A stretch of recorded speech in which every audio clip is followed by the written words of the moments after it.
네, 여러분 안녕하십니까. 7월 29일 월요일입니다. 새로운 한 주의 아침이 밝았네요. 출발 딜사이트 시작합니다. 황명석입니다. 지난 금요일 뉴욕 증시 모처럼 환하게 좀 웃었습니다. 3대 지수가 일제히 1% 넘게 상승하면서 지난주에 사실 테슬라와 알파벳의 실적 발표 이후에 어떤 불확실성이 커졌고요. 그리고 계속 우리가 안고 있는 그 미국의 대선이라는 정치 불확실성, 여기에 실적 불안까지 겹치면서 굉장히 힘든 한 주를 보냈는데, 금요일에 보여줬던 것처럼 이번 주부터는 조금 달라지는 흐름을 기대해봐도 될지 브리핑 뉴욕에서 한번 이번 주 전망 가져가시면 좋을 것 같습니다. 자, 그러면 뉴욕 증시 마감 상황부터 정리해 보도록 하겠습니다. 3대 지수 모두 상승 마감했습니다. 다우지수 1.6%, 그리고 나스닥 1.03%, S&P 500 1.11% 모두 1% 넘게 상승했고요. 보시는 것처럼 다우의 상대적 강세가 조금 더 이어지고 있습니다. 아무래도 기술주에 대해서는 여전히 신뢰도가 살짝은 기대치가 살짝은 낮아진 그런 모습이죠. 오히려 다우지수 가치주 영역에서 강세가 조금 더 이어지는 흐름이고요. 말씀드린 것처럼 테슬라와 알파벳이 지난주에 실적을 발표하고 나서 시장의 불안감이 좀 커졌다고 말씀드렸는데, 그 M7이라고 부르는 기술주들 중에서 테슬라와 알파벳만 빠졌습니다. 알파벳 같은 경우에는 그 챗GPT, 서치GPT라는 새로운 또 플랫폼을 출시한다고 하죠. 그 부분이 좀 영향을 줬다고 볼 수 있겠습니다만, 테슬라는 투자 의견이 계속 내려앉고 있어요. 이번에 또 매도로 중립에서 매도로 하향한 증권사가 있었는데 잠시 후 특징주에서 살펴보고요.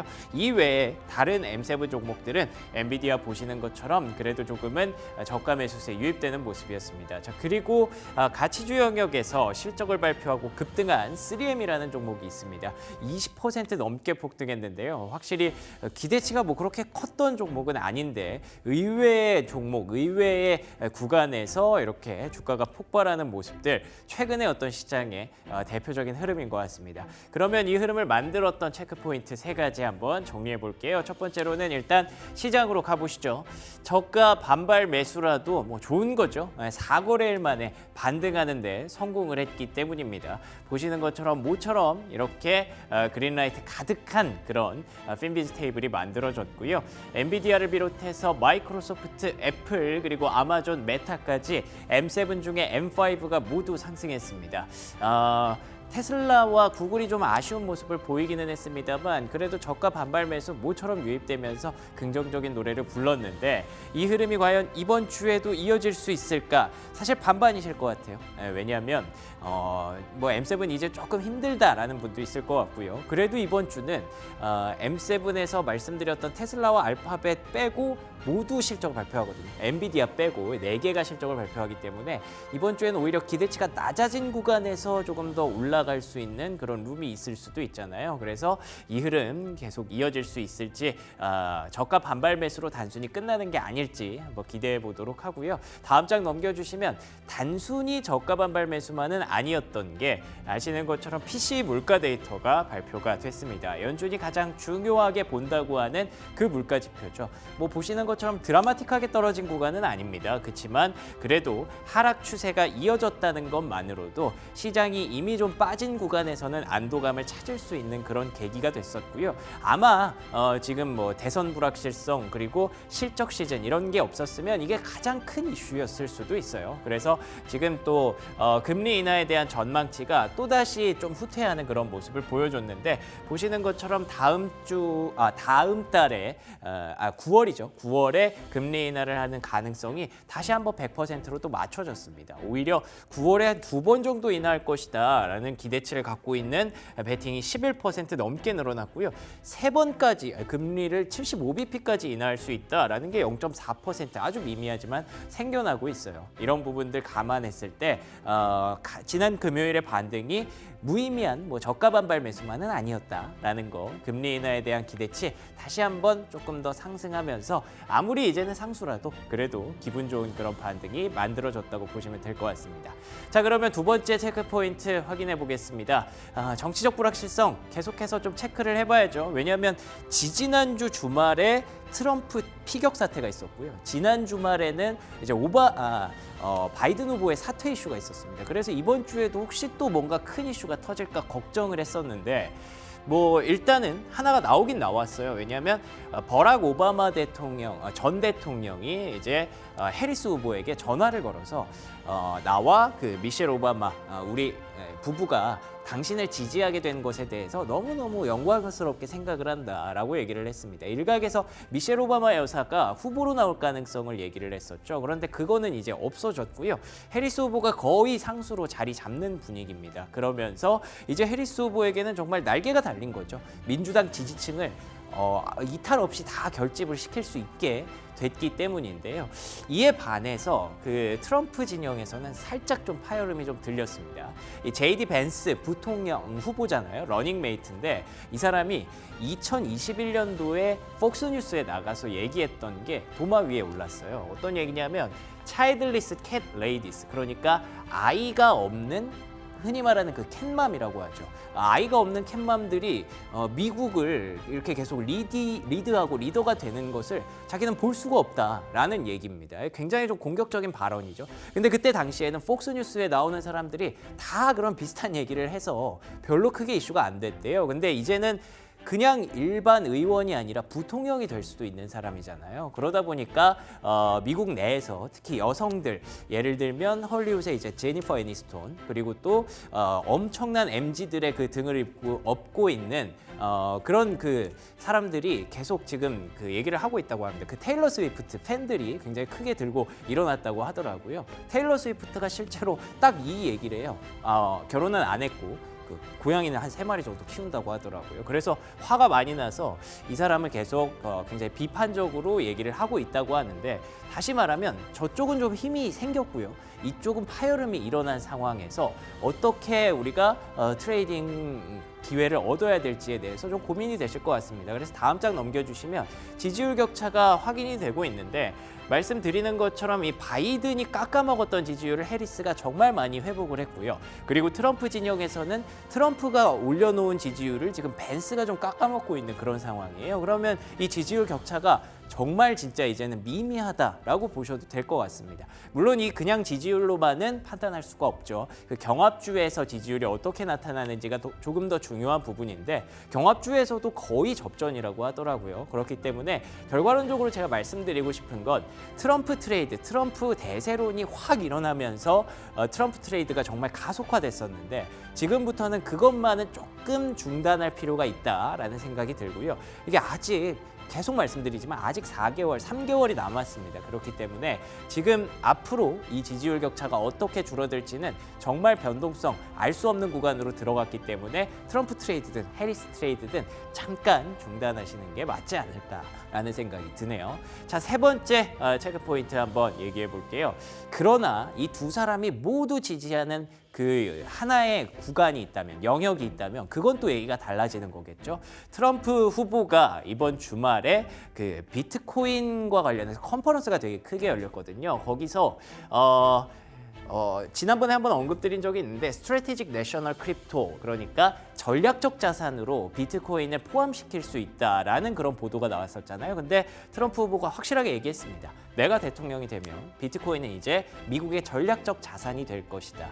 그 배경, 명분도 나름 의미가 있더라고요. 중국이 비트코인 너무 많이 사 모으니까 미국이 이대로 두고 볼 수는 없다라는 게 명분이었고요. 그렇기 때문에 여기가 인상적이죠. Never sell your Bitcoin. 너의 비트코인을 절대 팔지 마세요. 라고 얘기를 하니까 비트코인 투자자들은 정말 환호성을 지를 수 있는 그런 분위기가 됐었죠. 근데 이에 대해서 해리스 후보가 가만히 보고 있을 수는 없잖아요. 그래서 그런지 크립토 컴퍼니들, 그러니까 뭐 예를 들면 코인베이스, 이런 코인을 거래하는 거래소나 이런 관련된 그 기업들과 함께 대화할 준비가 되어 있다라고 얘기를 하더라고요. 바이든 대통령 시기에서는 계속 좀 규제 이슈가 좀 컸거든요. 그래서 비트코인 투자자들이 조금은 바이든 대통령을 좋아하지 않는, 오히려 트럼프 후보를 좀 더 지지하는 그런 모습들이 있었는데, 만약에 이렇게 좀 전향적인 모습을 보여준다면 또 달라질 수 있는 얘기겠죠. 해리스 후보가 그게 목표래요. 민주당이 좀 반기업적이다라는 정서를 자기가 바꾸고 싶다라고 얘기를 하니까 둘 다 비트코인 이렇게 좋아하는데 비트코인 가격은 오를 수밖에 없었겠죠. 관련된 뭐 상품이든 어떤 종목이든 관련 현물 ETF도 이제 많아졌잖아요. 계속해서 좀 주목을 해봐야 될 때인 것 같습니다. 자, 그러면 특징주 3가지 한번 넘어가 보겠습니다. 첫 번째 특징주는요. 기술주부터 한번 보고 넘어가야 될 것 같습니다. 앞서 말씀드린 것처럼 이번 주에는 엔비디아 그리고 지난주에 실적을 발표한 테슬라, 알파벳 이 3개 빼고 다 발표합니다. 메타, 애플, 아마존 이런 종목들이 실적을 발표하기 때문에 관련된 종목들의 어떤 전망에 대해서 한번 체크해 볼 필요가 있을 것 같은데요.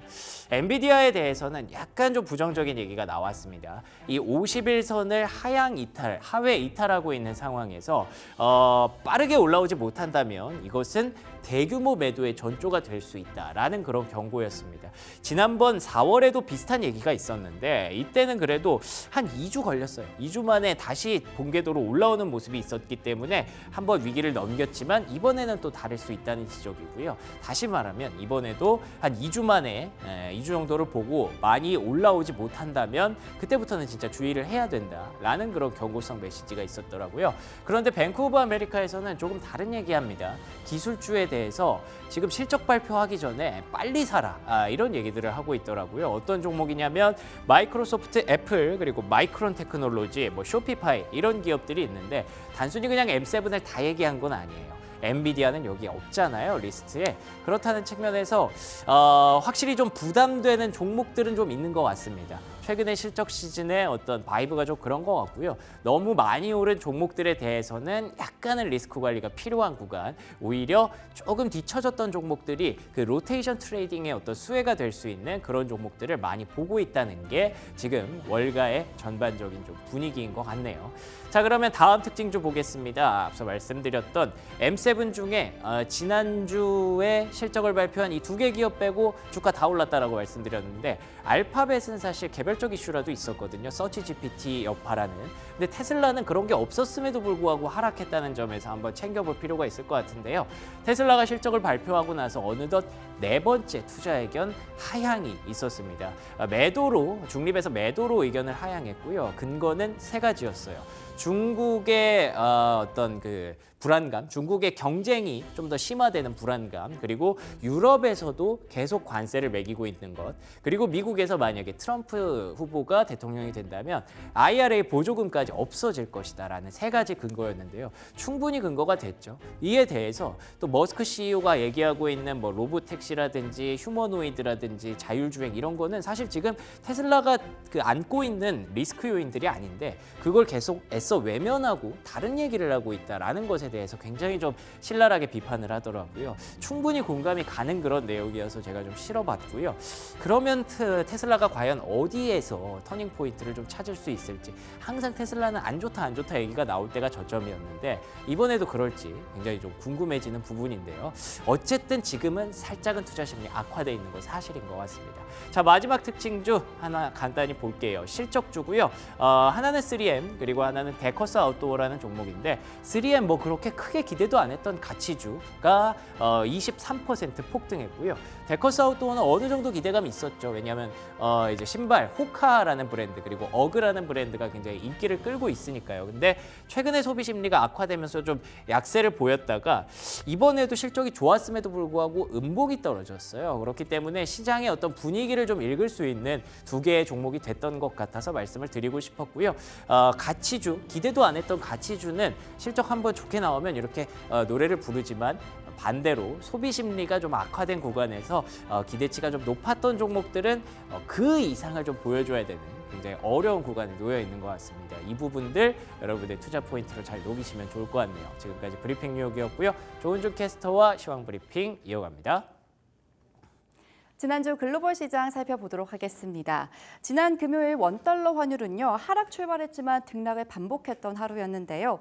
정규장인 오후 3시 30분에는 1,385원을 기록했고요. 이후 하락 전환하면서 전 거래일보다 1원 오른 1,384원에 거래에 마쳤습니다. 이날 발표된 미국의 6월 PCE는 전월 대비 0.3% 증가하면서 예상 수준에 부합했는데요. 달러화 지수는 소폭 내림세를 보였고요. 원달러 환율은 PCE 지표 무난하게 소화한 모습이었습니다. 10년물 국채금리도 함께 살펴보도록 하겠습니다. 전주 대비 1.42% 내린 4.19% 나타냈습니다. 한 주 만에 하락 전환하면서 4.2% 선을 내려왔는데요. 2년물 국채금리는 4.38%를 기록하면서 계속해서 하락세 이어가고 있고요. 10년물과 2년물 간의 역전폭은 거의 변화가 없었습니다. 이어서 국제 유가도 함께 살펴보도록 하겠습니다. 국제 유가 2% 넘게 하락했습니다. 중국의 수요 악화가 계속해서 유가 짓누르고 있는 모습인데요. 이 중국의 원유 수입 규모 6월 기준 전년 대비 10% 넘게 감소했습니다. 이 세계 최대 수입국인 중국의 원유 수요 급감하면서 경제 성장에 대한 우려가 계속해서 커져가고 있는데요. 이 미국의 2분기 경제 성장률은 예상치를 웃돌았지만 유가를 끌어올리기에는 역부족인 모습이었습니다. 이어서 원자재 시황도 함께 살펴보도록 하겠습니다. 금값은 1.37% 올랐습니다. 이 6월 PCE 가격 지수가 금값 상승의 원동력으로 작동했습니다. 1.37% 급등했는데요. 전문가들은 금리 인하 기대가 고조되면서 미국의 국채 수요가 급증했고 이 채권 수익률 하락하면서 금값을 끌어올렸다라고 설명했습니다. 비수익성 자산 금에 대한 투자 매력이 더욱더 커져가고 있는 모습인데요. 또한 이 세계 2위 금 수입 소비국인 인도가 금의 수입 관세를 기존 15%에서 6%로 대폭 낮추면서 수요를 부추긴 모습이었고요. 은값도 같이 상승했습니다. 구리 가격은 보시면요. 최근에 계속해서 하락하고 있습니다. 세계 최대 구리 생산업체인 칠레 코델코에서 날씨로 인한 이 운영 차질로 올해 상반기 생산량이 계속해서 감소했다라고 발표했는데요. 이 매수 타이밍으로 보고 있는 투자자들도 늘고 있습니다. 이 점 확인하시면서 저희 이어서 프리미엄 미국 주식 시작하겠습니다.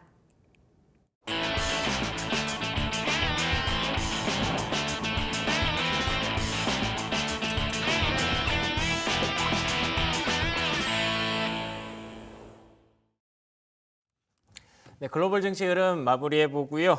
오늘 국내 증시 전반까지 이어갑니다. 프리미엄 미국 주식, 오늘은 헤르메스탁 하청환 본부장과 함께합니다. 안녕하십니까? 네, 안녕하십니까? 네, 안녕하십니까?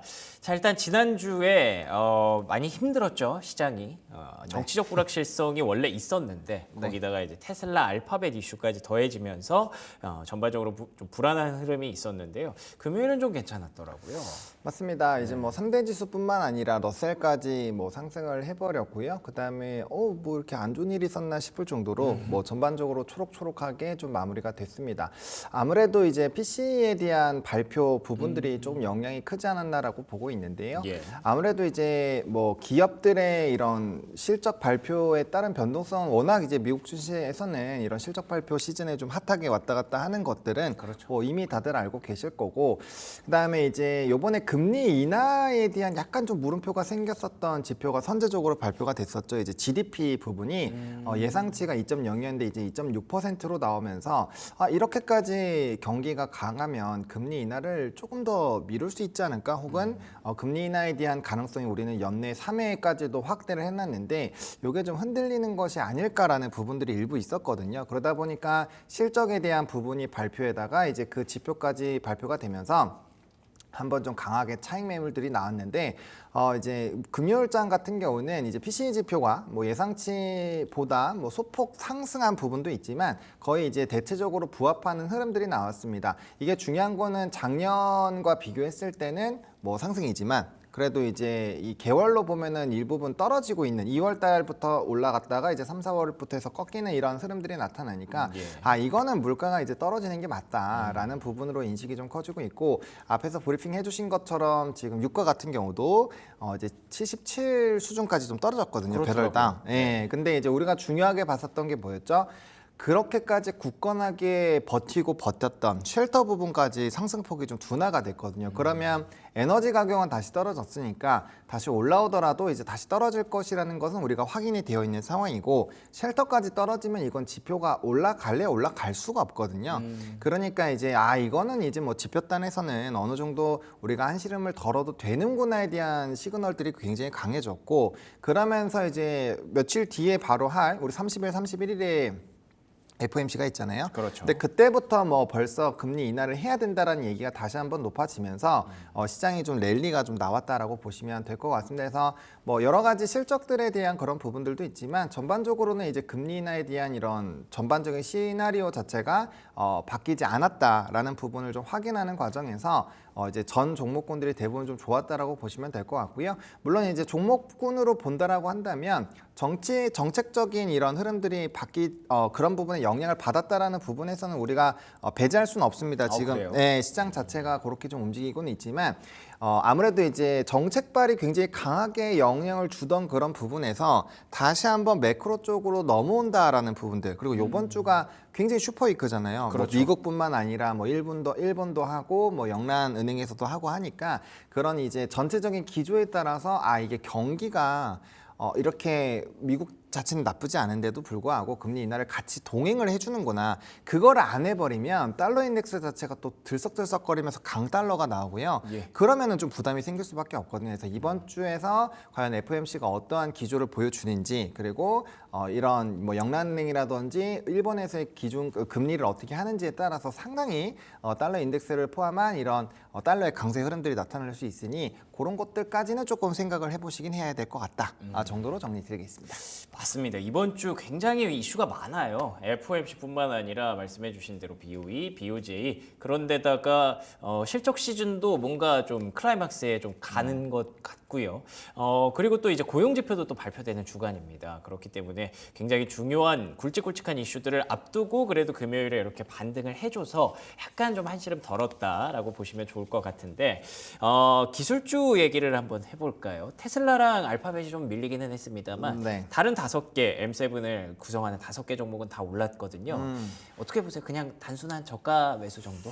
네, 뭐 일단은 그렇게 봐야겠죠. 왜냐면 이제 추세적인 되돌림이라고 보기에는 아직까지는 반등 폭이나 뭐 기조 자체가 그렇게 세지는 않기 때문에 근데 되게 좀 중요한 변곡점에서 반등이 나오기는 했습니다. 그러다 보니까 이게 연속성을 만약에 가져준다라고 한다면 충분히 다시 증시의 랠리가 나올 수 있을 것 같고요. 뭐 S&P 500 같은 경우는 벌써 다시 좀 말아 올리는 흐름들이 나타나고 있고 뭐 나스닥 같은 경우는 조금 이제 고개를 들고 있는 상황이어서 이 결국엔 실적 말씀해주신 것처럼 이번 주에 또 굉장히 굵직한 이런 빅테크들 실적이 뭐 대거 나오거든요. 그렇습니다. 그래서 만약에 그쪽에서 실적이 잘 나오는 거에서 이제 투자자들이 환호를 하게 된다면 다른 이제 기술주들도 이거 많이 고점에서 많이 눌렸잖아. 그럼 이제 나도 사야지. 막 이런 식으로 막 매수세가 굉장히 강하게 들어갈 수 있거든요. 네. 그렇게 되면은 이제 한 번의 조정은 끝나간다라고 보시면 됩니다. 물론 이전 번에 나왔었던 그런 조정 대비했을 때는 하락폭이 그렇게 깊다라고 보기는 어렵지만 어쨌든 고점 대비했을 때 한 7, 8% 정도의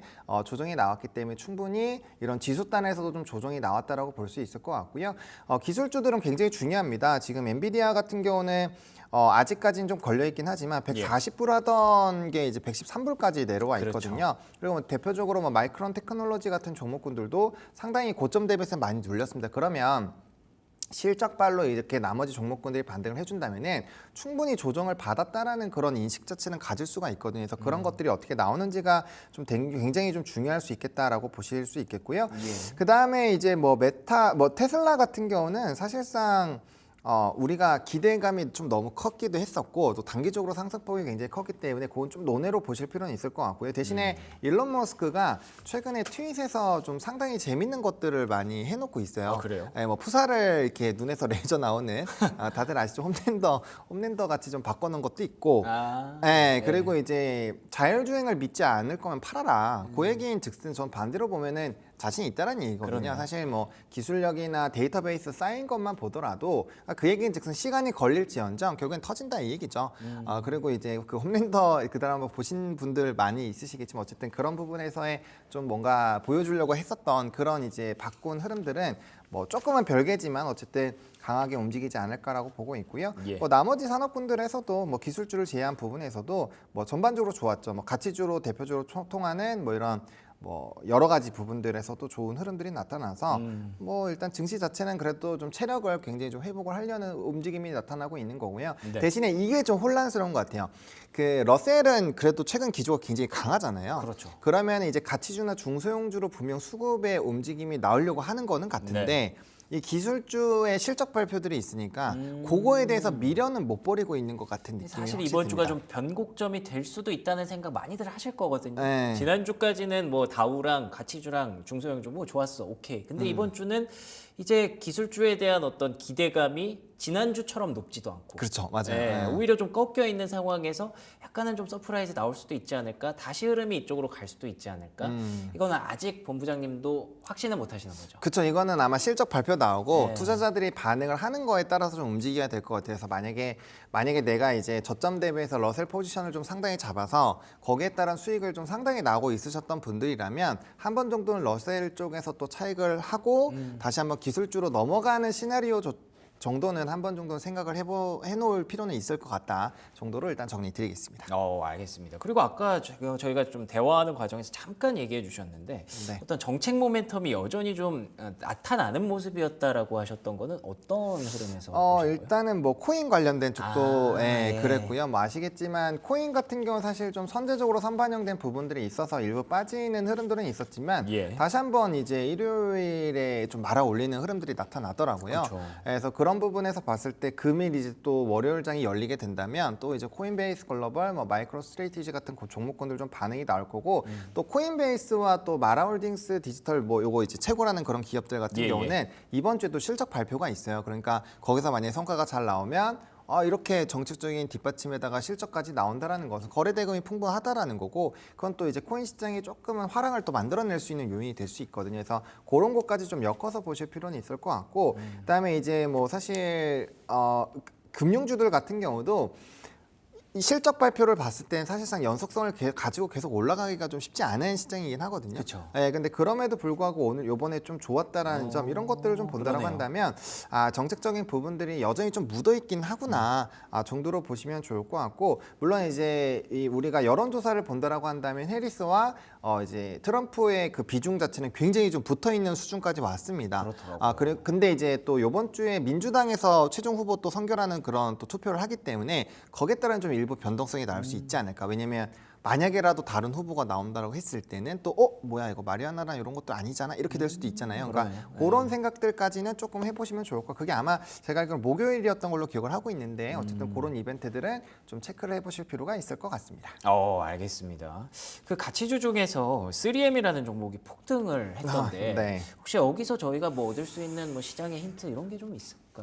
일단 3M 같은 경우는 그러니까 네. 이제 그런 거죠. 우리가 가치주는 사실상 실적이 이번에 꽤 잘 나왔었던 뭐 예를 들면은 이제 우리가 코카콜라나 이런 것도 실적 네네네. 나왔을 때 큰 반응은 없었어요. 대신에 이제 스타벅스처럼 안 좋은 것들은 확실하게 좀 박살을 내놨었거든요. 근데 사실상 이제 수정치나 이런 것들로 보면은 3M이 엄청나게 호실적이다라고 보기는 좀 어렵습니다. 분할을 했고 이제 자회사로 빼놨기 때문에 근데 그런 것들을 포함했을 때는 어쨌든 시장 예상치보단 상회를 했고 물론 상회한 거는 너무나도 잘한 거긴 하지만 이렇게까지 몇십 년 만에 이렇게 폭등을 하는 거는 네. 그만큼 이제 많은 투자자들이 해당 부분에서의 좀 기대감이 있다라는 거거든요. 그러니까 새로운 것에 그만큼 약간 좀 폭주하는 거고 여기도 마찬가지입니다. 이 대형주잖아요. 대형주고 최근에 좀 소외를 많이 받았었던 종목인데 좀 밑에서 내려왔을 때에서 갑자기 실적 발표가 잘 나오면서 슈팅이 나온 거기 때문에 이 미국 증시도 비슷하구나. 우리가 저가에서 내려온 종목군들 중에서 뭔가 호재가 나오면 그 빈틈 노리기를 놓치지 않는구나. 그러네요. 그런 식으로 좀 보시면 좋을 것 같고요. 근데 이게 만약에 3M이 계속적으로 연속적으로 막 이전처럼 계속 상승을 한다 이러면은 얘기가 달라지겠지만 제가 생각했을 땐 좀 단기간에 오르다가 꺾일 확률이 좀 높거든요. 그런 부분이라면 우리나라에서도 이런 나머지 종목군들 좀 소외받았었던 쪽에서 실적 잘 나가면 단기 급등 나왔다가 또 소멸되는 것처럼 비슷한 흐름들이 될 확률을 배제할 수 없다. 왜냐하면 사업력 부분에서 이 사업이 계속적으로 뭔가 이렇게 외형 성장을 하기엔 좀 어려운 쪽이잖아요. 그러다 보니까 그런 뭔가 명확한 이런 뷰가 없는 상황에서 이렇게 실적발로 급등이 나왔다라는 것은 좀 다른 의미에서는 역시나 이제 중소형주, 뭐 소외되었었던 이런 쪽들에서의 관심이 확대가 되고 있다 정도로만 보시는 게 맞지 않을까 싶습니다. 알겠습니다. 이 커다란 변수가 너무 많아요. 그러니까 우리가 하반기에 전망했던 두 가지 변수가 대선이라는 정치 불확실성, 그리고 또 이제 금리 인하가 점점 가시화되고 이제는 정말 금리 인하가 되는 현실을 목도할 것이다라는 기대감 두 가지였는데, 거기에 특히 이번 주 지난주에는 실적 시즌이 가속화가 되고 있기 때문에 이 세 가지 시장을 얘기할 수 있는 가장 큰 변수 세 가지가 다 같이 몰려드는 상황에서 매일매일 좀 매주 변곡점이 좀 만들어지고 있는 것 같다는 생각이 듭니다. 그러면 저희가 이제 뭐 정치 불확실성 실적 얘기 많이 했고 FOMC 얘기 간단히 한번 해볼게요. 당장 내일 모레 아마 시작이 되고 목요일 아침에 저희가 이제 결과를 보게 될 텐데. 그렇죠. FOMC 이번 7월에는 뭐 크게 변수는 없겠죠. 그러니까 이제 변수가 만약에 된다라고 한다면 우리가 예상하지 않았는데 선제적으로 금리 인하를 딱 했을 때 그건 변수죠. 그 시각은 상당히 좀 많이 엇갈릴 수 있을 것 같아요. 왜냐하면 계속적으로 잘 버티고 있었고 파월이 그렇게 신중하게 데이터를 보자고 했는데 그렇게 확 만약에 금리 인하가 뭐 가능성이 높지는 않지만 만약에 그러한 일이 발생을 한다라고 한다면 저는 처음에는 뭔가 환호하는 듯 하다가 오히려 빠질 것 같아요. 왜냐하면 이렇게 경기도 나쁘지 않고 고용도 이번 주에 나오니까 사실상 이제 ADP가 화요일부터 나와서 어느 정도 힌트를 줄 건데 그 부분에서 만약 고용까지 강한데도 뭔가 금리 인하를 빨리 단행을 했다라는 것은 우리가 모르는 뭔가 악재가 있는 것이 아닐까 이런 식으로 해석을 할 확률이 좀 높지 않을까 싶거든요. 왜냐하면 지금 현재 시점에서 미국 입장에서 천천히 지금 끌고 가도 문제가 없어요. 그렇다고 이제 금리 인하를 무슨 내년에 하는 것도 아니고 올해 어쨌든 하는 거고 뭐 제스널 미팅이 있는 8월을 제외한 이제 9월달에 진행을 할 것으로 이미 거의 확정이 적이 돼 있는데 갑자기 이거 2달을 땡긴다라는 거는 뭔가가 있다라는 거죠. 그래서 그러한 부분에서 한번 의미 부여를 해볼 필요는 있을 것 같고, 그다음에 이번에는 그 문구가 굉장히 중요할 것 같아요. 만약에 그건 이제 예상 외의 시나리오니까 문구적인 부분에서 이제 이 금리 인하를 뭐 9월에 하는 거는 거의 변함이 없겠지만 과연 어느 정도로 그 후속타에 대한 좀 기대감을 키우는 멘트들이 나올 것이냐. 왜냐하면 지금 앞서 말씀드린 것처럼 유가까지도 다 떨어졌기 때문에 지금 CPI, 뭐 PPI, PC에서 구성 요소들에서 비중이 좀 차이가 있을 뿐이지 대부분 비슷한 요소이기 때문에 지금 올라가긴 쉽지 않거든요. 그러면 이제 전년 동기 대비했을 때는 좀 물음표가 생길 수 있지만 이제 전월 대비나 뭐 최근에 기조 자체는 계속 내려갈 확률이 굉장히 높습니다. 근데 그럼에도 불구하고 그런 힌트들을 많이 안 주고 계속적으로 데이터를 뭐 확인해 봐야 된다.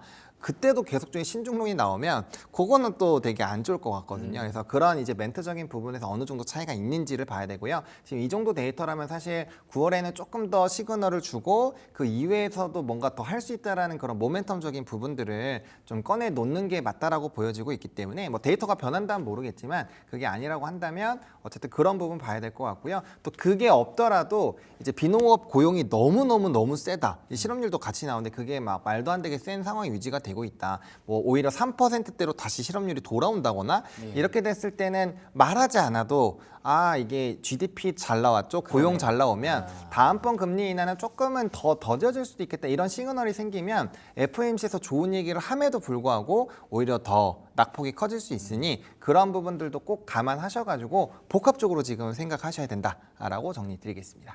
이번 주 참 머리 아프고 바쁘고 정신이 없겠네요. 그래서 지난주 금요일에 한번 이렇게 좀 깨끗해지고 간 것이 반등하고 간 것이 정말 그나마 다행이다라는 생각이 드는데, 그럼 간단하게 이번 주에 대한 어떤 전략 그리고 오늘장 국내 증시 전망 한번 부탁드릴게요. 네, 뭐 이번 주는 정말 변곡점이 많습니다. 그래서 그러네요. 전략 세우기가 쉽지 않은데 기본적으로는 좀 눌림목 매수가 저는 유효하지 않을까라고 생각을 하고 있거든요. 저는 일단은 FOMC에서 어느 정도 힌트를 줄 거라고 보고 있어서 일단 ADP에서 너무 막 말도 안 되는 고용이 나오지 않는다라고 한다면 좀 단기 눌림목에서의 배팅은 충분히 좀 가능하지 않을까라고 보고 있고요. 기본적으로는 기술주보다는 조금 지금 가치주나 실적 발표 위주로 접근을 하시는 게 좋은데 만약에 그런 트레이딩적인 부분에서 난 어려움을 겪는다라고 하시면 일단 기술 기술주들을 좀 눌림목 매수를 해보시는 것도 저는 괜찮을 것 같습니다. 아니면 이제 연간 가이던스 자체가 굉장히 높은 종목군들이 있기 때문에 그런 종목군들로 보시는 것도 나쁘지가 않을 것 같고요. 뭐 대표적으로 무난무난한 거는 이제 불패 종목군들이죠. 애플이나 뭐 마이크로소프트 이런 것들 그렇죠. 보시면 될 것 같고요. 국내 증시 같은 경우는 일단 야간 선물 자체가 0.7% 이상 좀 상승을 했습니다. 그러다 보니까 0.6% 이상 좀 상승을 할 거고요. 지수단은 2,740선 전후로 좀 움직임이 나올 텐데 거기서 이제 추가적으로 상승력이 나오려면은 미국의 기술주들에서 엔비디아나 마이크론 테크놀로지가 크게 움직이지 못했거든요. 그러면 이제 변수 포인트가 뭐냐? 우리나라에서는 이제 반도체 쪽으로 수급 집중이 되고 있었던 상황이고 반도체가 강하게 움직여야 외국인 선물이 들어오면서 지수단이 끌려 올라가는 그런 흐름들이 나타납니다. 그래서 만약에 그런 흐름들이 나타나지 않는다라고 한다면 여전히 뭐 조선이나 방산이라든지 아니면 최근에 바이오 같은 부분이 이벤트가 좀 많은데 오늘 이제 그 4개국이 뭔가 얘기를 하는 게 있어요. 그거에서 이제 중국에 대한 규제가 좀 강해지면 상대적으로 뭐 생물보안법이나 이런 것들이 부각이 될 수 있어서 뭐 CDMO 쪽이라든지 이런 쪽이 부각이 될 수 있기 때문에 그 부분을 조금 체크를 해보시면 좋을 것 같고 그 쿼드네요, 쿼드. 네, 쿼드. 그래서 그 부분들을 조금 체크해 보시면 좋겠다 정리 드리겠습니다. 알겠습니다. 일단 국내 증시 오늘은 파란불, 빨간불 켤 것으로 기대를 하고 있는데 그 흐름이 과연 반도체 쪽으로 정말 우리가 예상하는 대로 원래 그래왔던 대로 향할 것이냐에 대해서는 물음표가 좀 달리는 것 같습니다. 그렇기 때문에 여전히 좀 강세를 보이고 있는 조선주, 수출주 그리고 바이오 섹터 쪽으로 계속 조금 눈을 돌려야 될 것 같고요. 말씀해 주신 대로 이번 주 변곡점이 굉장히 많을 예정이니까 앞으로도 이번 주 내내 저희 프리미엄 미국 주식 함께해 주시면 고맙겠습니다. 자, 지금까지 하창원 본부장과 얘기 나눠봤습니다. 오늘 좋은 말씀 고맙습니다. 네, 감사합니다. 자, 그러면 이어서 바로 국내 증시 전망으로 이어가야겠죠. 브리핑 서울 최인앵커와 함께 하시죠. 네, 새로운 태양이 떠올랐습니다. 어느새 7월의 마지막 주간에 서 있습니다. 8월을 바라보고 있는 상황인데 바깥의 날씨는 계속해서 더워지고 있는데 시장 안의 분위기는 어떻게 흘러가고 있는 걸까요? 서머 랠리에 대한 기대감은 일단은 좀 움츠러든 채 움직이고 있는 듯합니다. 지난주부터 계속해서 나와주고 있는 뉴욕 증시 안에서 기술주들의 부침. 그렇다 보니 국내 증시 안에서도 흔들림이 감지되고 있고 이달 들어서만 코스피가 2.3% 넘게 그리고 코스닥은 5% 넘게 떨어지고 있습니다. 과연 이번 주에 국내 증시는 또 어떠한 흐름을 보여줄지 반도체 2차 전지 그 두 축의 흔들림 그리고 다시 한번 반등이 나와줄지도 포인트로 잡아보셔야 되겠고요. 반도체 말고 이 방산과 조선 최근 들어서 계속해서 그 흐름이 좋습니다. 연속적인 흐름까지 기대해 볼 수 있을까요? 여러 가지 이야기 나눠보도록 하겠고요. 자, 일단 먼저 지난 금요일에 마감가부터 챙겨보겠습니다. 코스피가 전거래일 대비해서 0.8% 가까이 올랐습니다. 다행히도 반등을 해주면서 끝이 났고요. 2731포인트에서 문을 닫았고 코스닥은 상대적으로 조금은 아쉽죠. 797포인트에서 장 종료가 됐습니다. 코스피가 121선을 지지하면서 마무리가 됐는데 최근 들어서 차트 열고 보면 121선까지 맞고 다시금 올라가는 모습을 그려가고 있더라고요. 이번 주 코스피의 반등을 기대해 보도록 하겠습니다. 자, 수급 상황, 코스피 일중부터 보실까요?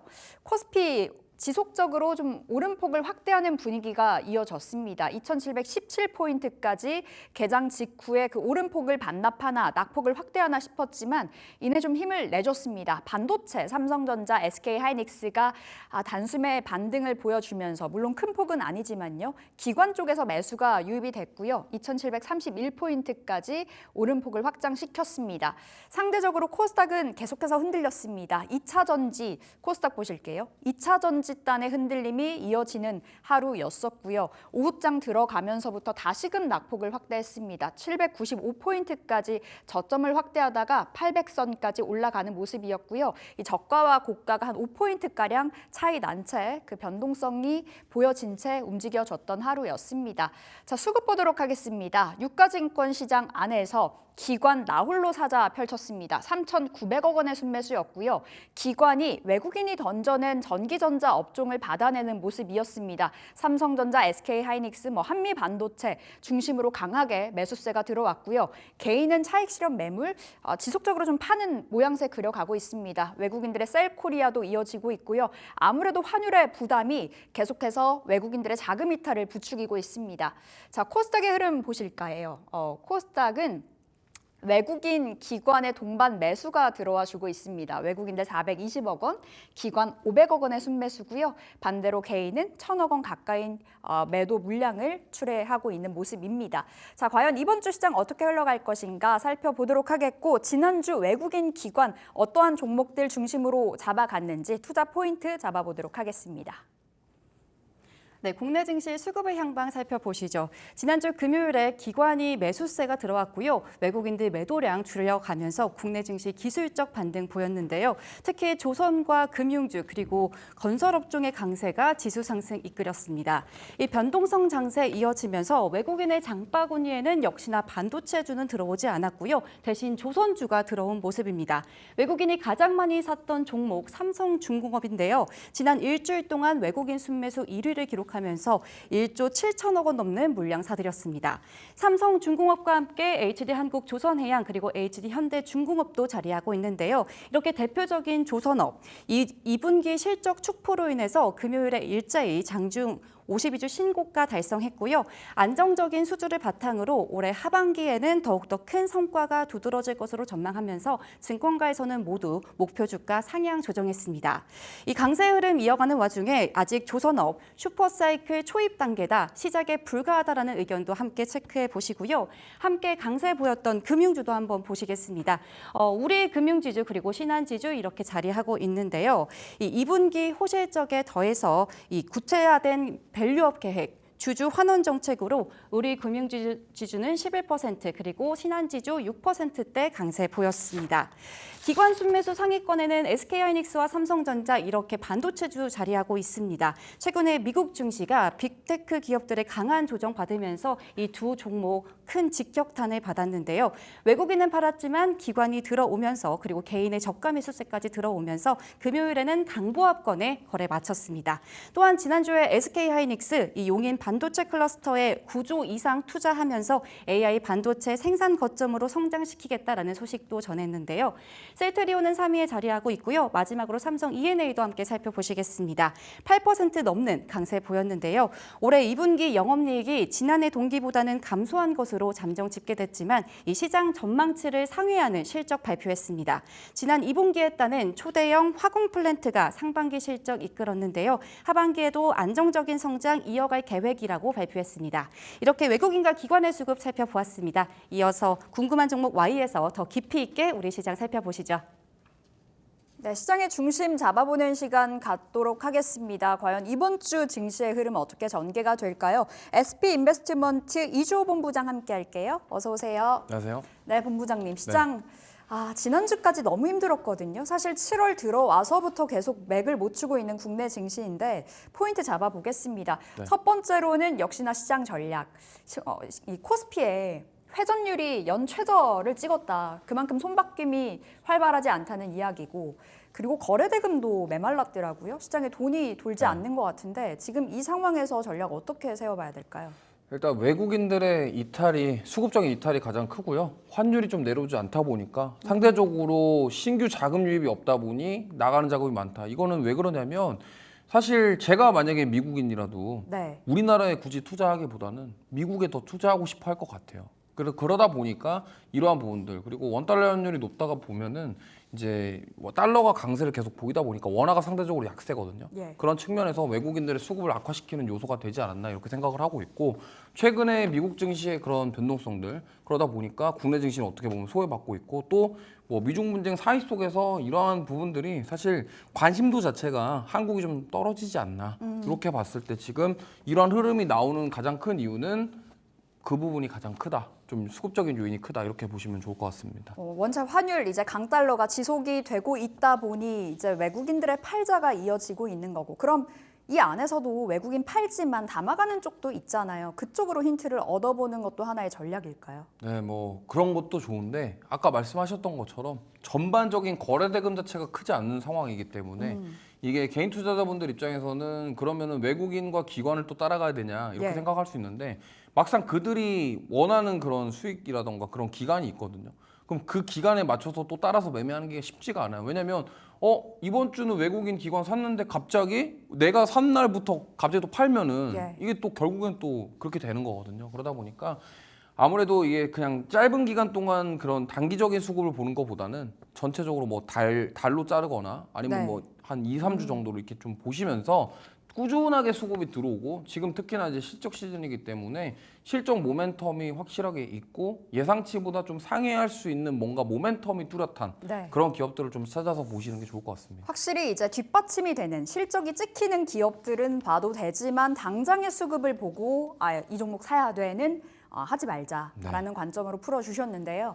두 번째 포인트가 우리 현대차, 기아 실적 모멘텀이 있는 기업 봐야 된다 말씀 주셨잖아요. 네. 실적이 정말 좋았거든요. 근데 주가는 왜 이렇게 흘러가는 건지 궁금합니다. 현대차, 기아 포인트 어떻게 잡아볼까요? 아무래도 저번에 오를 때 좀 예. 신고가 경신을 할 때 그때 좀 많이 올랐다가 지금 자동차 부품주들부터 좀 조정이 나오고 네. 있습니다. 근데 이 부분은 사실 그 트럼프 후보의 입김이 좀 컸어요. 그 부분 그리고 미중 뭐 이런 상황 속에서 관세나, 예. 그런 부분들 속에서 좀 자동차 쪽에서 피해를 받을 것이다라는 부분이 어느 정도 선반영됐고 하필 그 전에 주가가 많이 올랐던 부분에 있어서 조정이 좀 나오지 않았나 이렇게 생각을 하고 있고요. 실적 모멘텀은 뚜렷하다. 그리고 지금 전기차 산업에 대한 부분이 굉장히 부진하고 업황 회복이 더딘 상황인데 현대랑 기아차 같은 경우는 지금 전기차로 승부를 하는 게 아니라 내연기관차 그리고 하이브리드카로 승부를 하기 때문에 네. 이 부분에 대한 실적은 올해 하반기까지 계속 꾸준히 이어질 것이다 이렇게 생각을 하고 있고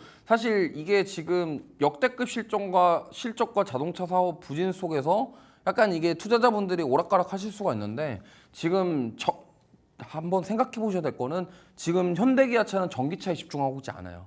그렇죠. SUV 그리고 제네시스가 엄청 팔렸더라고요. 그렇죠. 그거에다가 지금 기아 같은 경우는 특수 목적화. 그러니까 무슨 말이냐면 전기차를 집중해서 테슬라처럼 전기차만 파는 회사가 아니에요. 그러다 보니까 내연기관차도 있고요. 그리고 가장 중요한 거 10월에 인도 IPO가 있습니다. 네. 그리고 지금 인도 시장을 개척하기 위해 노력하고 있기 때문에 거기가 지금 전기차 인프라가 아예 없어요. 그런 상황에서 전기차를 판다? 이건 좀 말이 안 되고 그래서 당분간은 내연기관차랑 하이브리드카 이 부분에 대한 실적이 계속 꾸준하게 잘 나올 것이고 포드 같은 경우는 오히려 실적이 너무 안 좋게 나왔죠. 막 10% 네. 이상씩 이틀 연속 급락이 나와서요. 그러니까 그러다 보니까 그거에 비하면 사실 자동차 섹터 투자하시는 분들 포드에 비하면 진짜 현대기아는 선방하고 있고 그 물론 조정이 자동차 부품주들 단에서 조정이 나오고 있지만 지금 이 정도는 괜찮은 수준이다 이렇게 좀 보시면 좋을 것 같습니다. 그러면 원체 이제 인도 IPO 그 상장 기대감 속에 많이 올랐었잖아요. 근데 최근 들어서 6월 말부터인가요? 계속 쭉 빠지고 있는 이 흐름이 선반영 됐다라고 좀 봐야 될까요? 아니면 이제 다시 들어가는 매수 적기라고 봐야 될까요? 이게 기대감이 어느 정도 선반영 됐다가 차익 매물이 나온 거죠. 무슨 말이냐면 지금 시장에서 주도하고 있는 섹터가 바이오 쪽이잖아요. 그러다 보니까 어쨌든 그동안 많이 올랐던 부분 때문에 거기에 들어갔던 자금들이 차익 실현을 하면서 이제 나온다 이렇게 보시면 될 것 같아요. 그렇다고 막 투매가 나오고 거래량이 터지면서 막 이렇게 나온 게 아니기 때문에 네. 그냥 투매라기보다는 차익 매물이 조금씩 나오고 있는데 그렇게 좀 빠지는 것처럼 보이는 상황이고요. 제가 봤을 때는 이게 어쨌든 지금 계속적으로 수급이 바뀌면서 이런 일들이 벌어진 거고 지금 여기서 이제 저는 조정을 어느 정도 받았다라고 생각을 하고 있고 네. 결국엔 뭐냐면 IPO 기대감도 있지만 결국엔 하반기 실적을 이끌어줄 수 있는 게 또 인도 시장이거든요. 그러다 보니까 IPO도 IPO고 또 하반기에 자동차 섹터들의 실적은 잘 나올 것이다. 그런 관점에서는 지금 이 조정은 좀 쉬어가는 흐름이고 매수의 기회가 아닌가 이렇게 생각하고 있습니다. 현대차, 기아 모두 다 매수 괜찮다라는 관점으로 풀어주셨고 사실 현대차, 기아 빠지는 동안에 부품주는 더 빠졌거든요. 그렇죠. 근데 사실 수출은 이렇게 많이 됐고 정말 자동차 판매량이 이렇게 늘어났는데 왜 이렇게 부품주는 더딘 걸까요?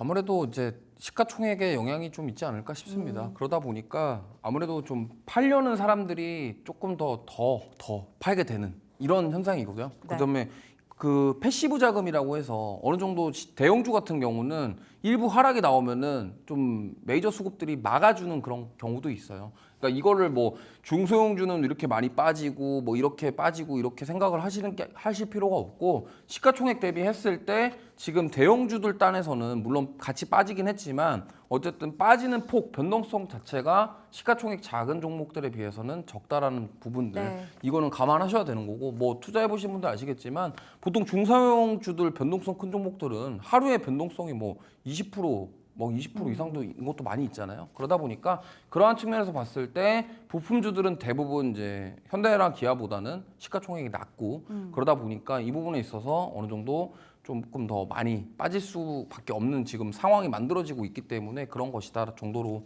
생각하시면 좋을 것 같습니다. 그럼 부품주, 현대차, 기아 통틀어서 지금 자리에서 탑픽을 꼽으라면 어떤 종목일까요? 저는 아무래도 가격적인 메리트는 지금 자동차 부품주 쪽에 있다라고 생각을 하고 있고요. 이건 사실 투자자분들의 성향 차이입니다. 왜냐하면 네. 내가 시가총액 크고 완성차 업체를 선호한다 그러면 당연히 자동차, 현대, 기아차 가셔야 되고요. 좀 그나마 나는 시가총액이 어느 정도 좀 낮은 종목, 네. 변동성이 있는 종목을 원한다 그러면 부품주로 가시면 좋은데 저는 오히려 부품주가 더 낫다 이렇게 말씀드리겠습니다. 부품주 탑픽 뭘까요? 네, 이거 제가 한번 과거에 말씀드렸는데 SL이라는 종목입니다. SL. 저는 이 자동차 부품주 중에 왜 SL을 계속 말씀드리냐면 자동차 부품주들의 평균 영업이익률이 이제 4%에서 5% 정도밖에 안 돼요. 근데 지금 SL 같은 경우는 올해 영업이익률 추정치가 9에서 10% 정도입니다. 그럼 다른 자동차 부품주들에 비해 거의 2배 정도 되는 네. 거죠. 근데 이 2배가 될 수 있는 이유 중에 하나가 그 헤드램프에 대한 평균 판매 단가예요. 그 헤드램프가 지금 제네시스라든가 이런 고급 모델에 들어가는 헤드램프들이 다 지금 거의 다 SL 거 갖다 쓴다고 보시면 돼요. 그러다 보니까 이 부분들이 지금 단가적인 측면에서 메리트가 있기 때문에 결국에는 이익률, 마진율로 이어지기 때문에 인도 IPO 모멘텀도 있지만 SL의 그런 수익성 이런 부분들이 저는 부각받을 것이고 조정을 많이 받긴 했습니다만 다시 한번 충분히 도약할 수 있는 그런 종목이다 이렇게 보고 있습니다. 실적적인 측면에서 다른 부품주와는 좀 다른 길을 걷고 있다라고 말씀 주셨고 인도향으로도 매출이 뭐 빠지는 거죠. 네, SL 이요? 인도에 공장이 있고요. 원래 현대모비스가 지금 인도에 진출 안 해 있어요. 그러면 SL이 직납할 가능성이 높아요. 그러면은 오히려 지금 현대모비스에 거쳐서 납품하는 것보다 바로 납품할 수 있기 때문에 오히려 더 인도 시장이 더 커지면은 더 수혜를 받을 것이다 이렇게 보시면 될 것 같습니다. 어디로 볼까요? 목표가요? 저는 일단 오늘 시초가에 공략하셔도 될 것 같고요. 만약에 오늘 자동차 섹터 반등 나온다고 한다면 일단 단기적으로 목표가 4만 원 정도 제시해드리고 손절가는 짧게 3만 5천 원 정도 제시해드리겠습니다. 네, 목표가 4만 원, 손절가 3만 5천 원, SL 탑픽으로 받아봤습니다. 우리 이어서 건설 이야기 나눠볼게요. 건설 진짜 긴 터널을 걸어가고 있었는데 드디어 그 반등, 이제 반등의 서막이 올랐다라고 볼 수 있을까요? 또 우크라이나 재건 모멘텀까지 네. 엮여 있던데 어떻게 보세요?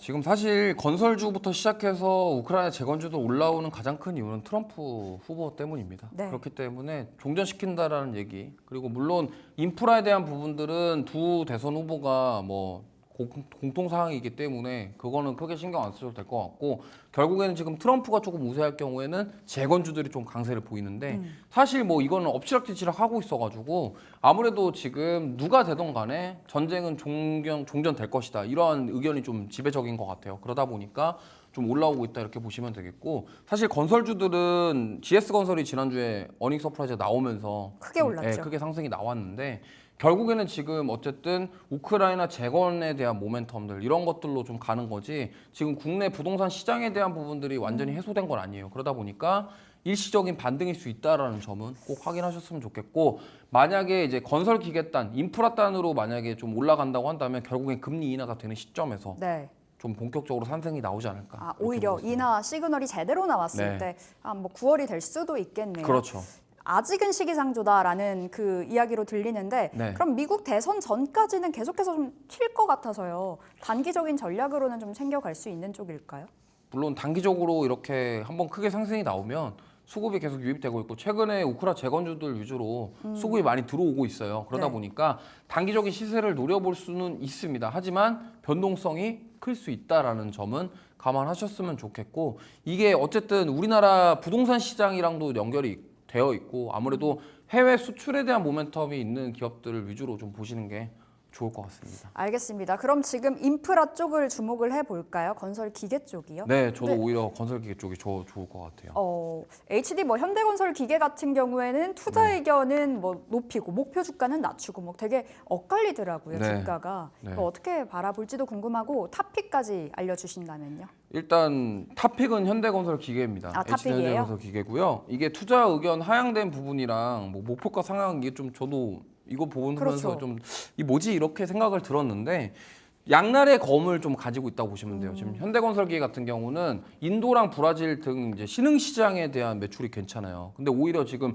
북미나 유럽 쪽은 매출이 줄었거든요. 요번에 보면은. 네. 그래서 아무래도 앞으로 인도 쪽을 저는 보시는 게 좋을 것 같아요. 결국에는 인프라 구축에 대한 모멘텀이 이 건설기계 쪽으로 좀 네. 올 것이고, 당연히 지금 또 두산 그룹 이슈가 또 많아요. 또 이번에 주말에 또 안 좋은 뉴스 나왔죠. 팝켓. 팝켓 같은 경우 네. 뭐 그 배임과 관련된 뉴스가 나왔기 때문에 오히려 이 현대건설 기계가 좀 수혜를 더 반사이익을 받지 않겠냐, 이런 부분들. 그리고 앞으로 실적에 대한 모멘텀은 하반기에도 지금 인도라던가 브라질 등 신흥국의 그런 매출은 좋아질 것이다. 그렇다 한다면 이 상황에서 미국이 금리 인하를 하고 유럽이 금리 인하를 했을 때 그럼 인프라 구축에 대한 시그널이 나온다고 한다면 예. 현대건설 기계는 앞으로 더 좋아질 가능성이 높다. 이렇게 접근하시면 좋을 것 같습니다. 네, 탑픽입니다. HD 현대건설기계 받았고 사실 최근 들어서 많이 올랐습니다. 뭐 1년으로 봤을 때는 원체 많이 낮아져 있는 자리이긴 한데 단기적으로 올랐다 보니 부담이긴 하거든요. 네. 어디로 목표가 설정해 볼까요? 이것도 역시나 오늘 만약에 시초가로 접근하신다고 하면 짧게 7만 원 목표가 잡으시면 될 것 같고요.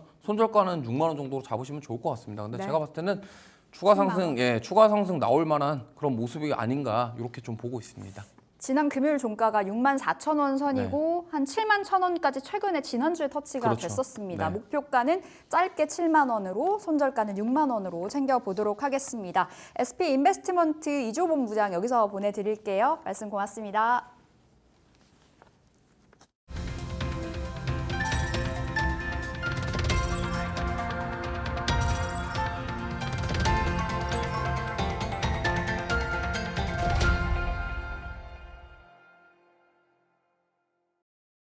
네, 오늘장 종목 3픽 이어갑니다. 오늘도 함께하는 IS의 송범선 실장 연결돼 있습니다. 실장님 안녕하세요. 네, 안녕하세요. 송범선입니다. 네, 반갑습니다. 오늘은 어떤 종목일까요? 네, 오늘은 위더스 제약입니다. 위더스 제약. 최근에 제약바이오 섹터, 사실 섹터가 가는 흐름이 거의 안 나오는데 몇 개 없죠? 뭐 조선, 방산, 그리고 바이오 이 정도에서 나오고 있는데 위더스 제약은 어떤 종목인가요? 네, 위더스 제약을 오늘 제가 가져온 이유는 제약 바이오가 앞으로 좋아질 것이다 이렇게 좀 생각을 하고 있고요. 최근에 이제 흐름을 보면은 한동안 잊고 지냈던 코로나19가 다시 확산되고 있다는 소식입니다. 자, 그래서 코로나에 최근 한 달 사이에 입원 환자 수가 3배 넘게 늘었어요. 그래서 다시 한번 유행할 조짐이 있다. 이 코로나라는 게 정말 우리 생활을 예전에 바꿨잖아요. 이것이 이제 다시 온다는 거는 제약 바이오의 주에 한해서는 큰 호재가 될 수 있습니다. 자, 그래서 여기 코로나가 또 다시 확산되고 있고 또 여기에 더불어서 호흡기 감염병인 백일해 이것도 지금 요즘 터지고 있죠. 그리고 마이코플라스마 폐렴 이것도 굉장히 또 유행 다시 하고 있어요. 그래가지고 세 가지 병이 엄청나게 지금 확산되고 있습니다. 자, 이런 점들을 우리가 지금 제약 바이오가 이제 다시 움직일 수 있는 그런 모멘텀이라고 볼 수 있겠고요. 자, 그래서 여기서 이제 항생제를 만드는 기업과 진단키트 관련주. 옛날에 우리 뭐 그런 거 많이 했잖아요. 코로나 때. 코로나 시대 때는 진단키트를 사가지고 자기 스스로 이렇게 진단하는 거 많이 하셨죠, 여러분들. 자, 그런 것들이 좀 다시 될 수 있다라는 점이 좀 보여지고 있고요. 최근 이제 일본에서 10주 연속 신종 코로나 바이러스 환자들이 2배 증가했습니다. 이거 우리나라만의 일이 아니에요. 이게 일본도 지금 뭐 10주 연속 증가한다 그러고 우리나라도 입원 환자 수가 3배 넘게 증가하고 전 세계적으로 다시 또 유행을 합니다. 그리고 최근에 뭐 미국에서도 보면은 바이든 대통령 후보가 또 막 코로나 감염됐었죠. 그런 점들 예전에 있었습니다. 물론 그것 때문에 사퇴하긴 했지만 그런 점들을 또 체크를 해볼 수 있겠고 그래서 이제 이런 신종 바이러스, 변이 바이러스 때문에 환자가 늘고 있다는 소식 때문에 진단키트와 백신 그리고 유전자 치료제 관련 제약 업종이 현재로서는 상당히 좀 긍정적이다 이렇게 판단을 합니다. 자, 그러면 우리가 이제 진단키트와 항생제 만드는 기업들을 좀 하나씩 살펴볼게요. 많습니다, 뭐가 많은데 하나씩 보면은 일단 항생제 만드는 기업으로는 위더스 제약이 있고요.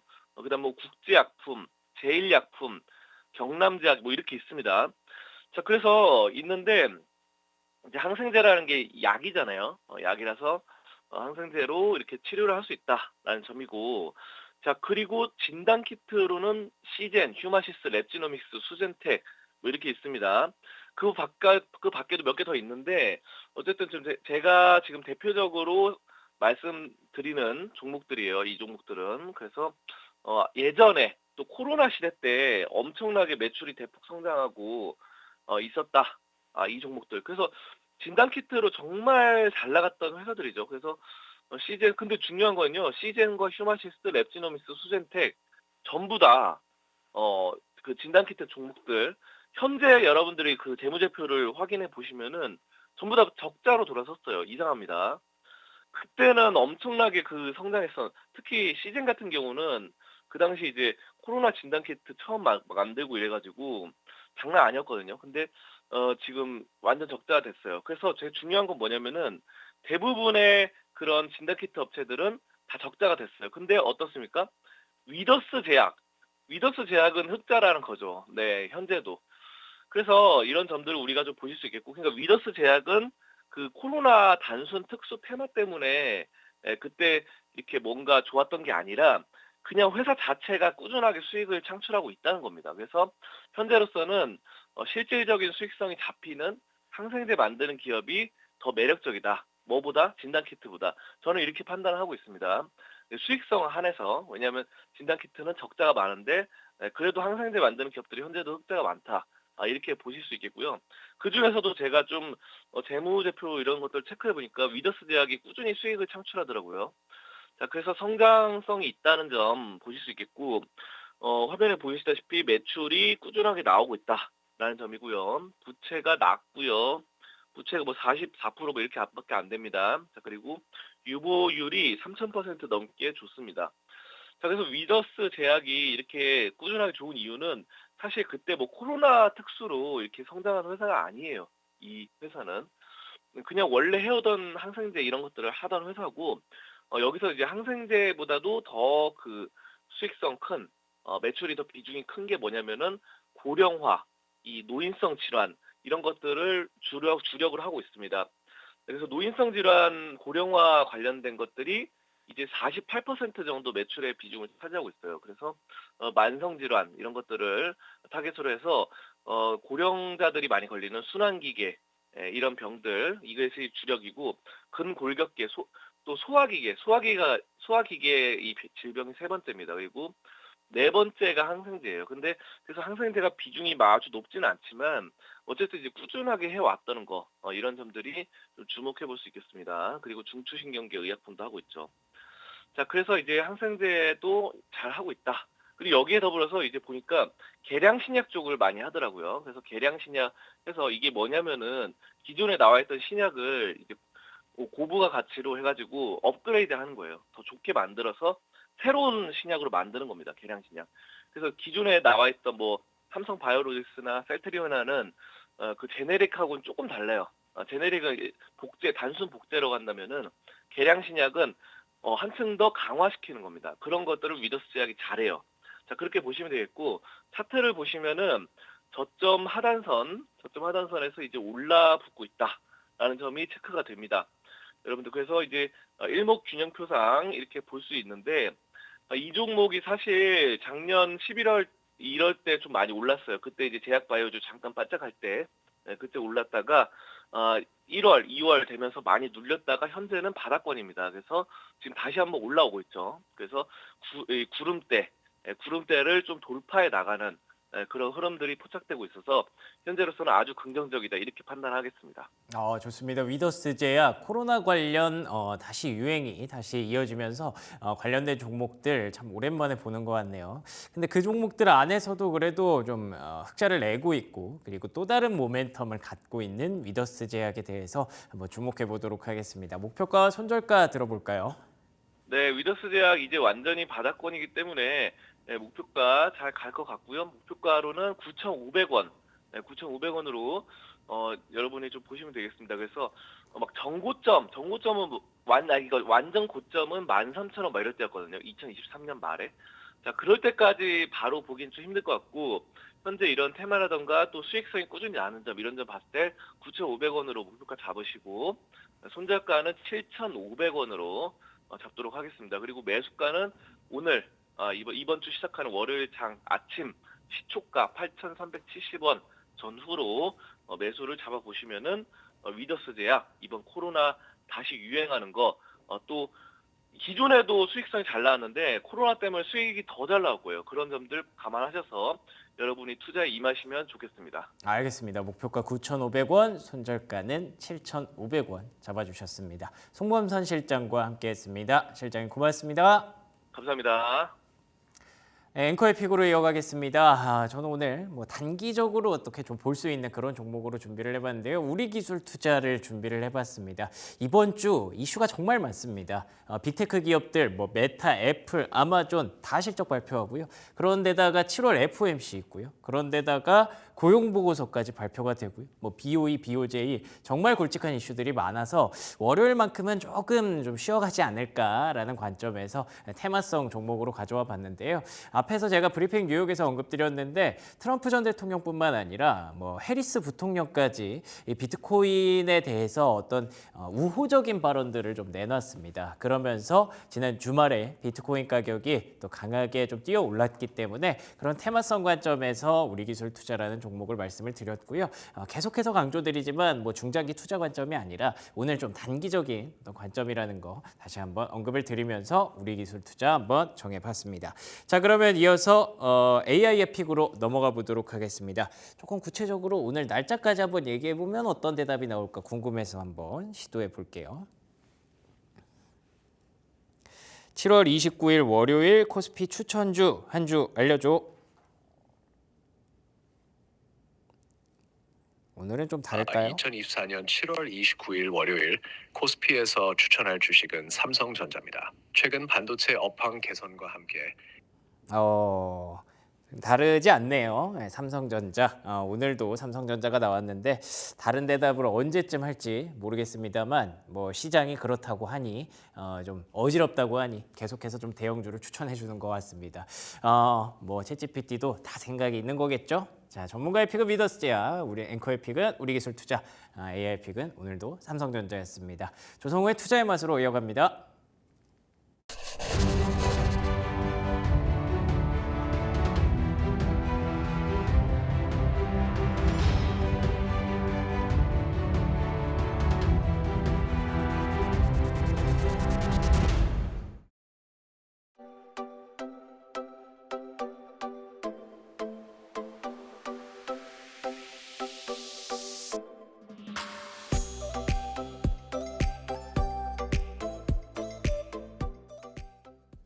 네, 조성우의 투자의 맛으로 함께하겠습니다. SK증권 영업부 PIB센터 조성우 부장 나오셨습니다. 어서 오세요. 안녕하세요. 네. 주말 잘 쉬셨어요? 너무 쉬어갖고 매우 이게 월요일 아침에 좀 멍한데요. 정신 차리고 해보겠습니다. 월요병이 있죠. 예, 우리 주식시장이 월요병이 있으면 안 되겠는데 일단 지난 금요일 시장 복귀부터 들어가 보겠습니다. 네. 지난 금요일에 지수가 반등해주면서 그래도 마무리가 됐습니다. 아쉬운 흐름이긴 했는데 네.